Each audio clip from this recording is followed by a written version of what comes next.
Сәлем достар, баршаңызға. Сіздермен Айзада, менің каналыма қош келдіңіздер. Бүгін біз сіздермен жасалуы өте оңай, аз уақытты қажет ететін дымляма тамағын дайындайтын боламыз. Бұл тамақтың ерекшелігі барлығын қазанға саласыздар да 1-1,5 сағат көлемінде бақтырасыздар болды. Ал ендеше бастайық. Бұл жерде қазанды ештеңкені қыздырмайтын боламыз, бәрін бірден пісіретін боламыз. Ең алдымен қазанға сұйық майды құямыз.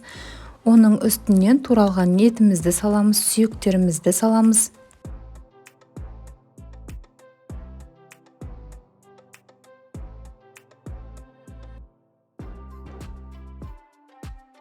Еттің үстінен осылай дөңгелектеп туралған пиязды саламыз. Пияздарыңыз мол болсын, сонда тамақтарыңыз дәмді бола түседі.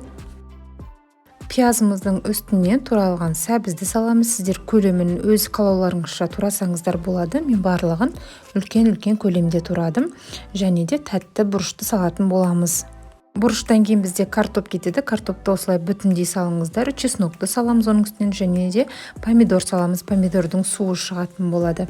Осы кезде тұз саламыз, бұрыш, паприка және зира дәмдеуіштерін қолданатын боламыз. Сіздер басқа да дәмдеуіштерді қолдансаңыздар болады. Және де өздеріңіз ұнататын көкөністерді қолдансаңыздар да болады. Картошканың үстінен дәл осылай видеодағыдай ірі етіп туралған капустаның бөліктерін орналастыратын боламыз. Және де ең соңында бетін, капустаның бүтін жапырақтарымен тамақтың бетін жауып, қазанның қақпағын жауып 1-1,5 сағат көлемінде бетін ашпай бақтырамыз. Бұл жерде тағы айта кететінім, су ештеңкеде құймайсыздар.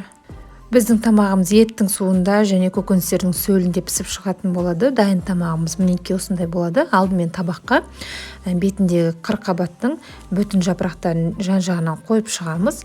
Одан кейін барып қазанды бәрін бірден араластырып, ортасына салатын боламыз.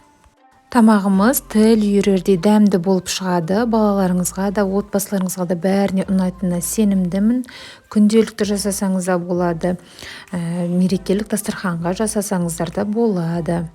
Достар, сіздер маған әлі тіркелмеген болсаңыздар, тіркеліп, каналымдағы видеоларды қарап шықсаңыздар болады. Өздеріңізге ұнайтын, іздеп жүрген рецептеріңізді табатындарыңыз сөзсіз.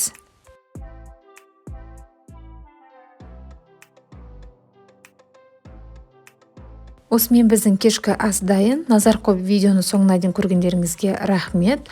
Барлықтарыңызға ас болсын. Келесі видеоға дейін сау болыңыздар.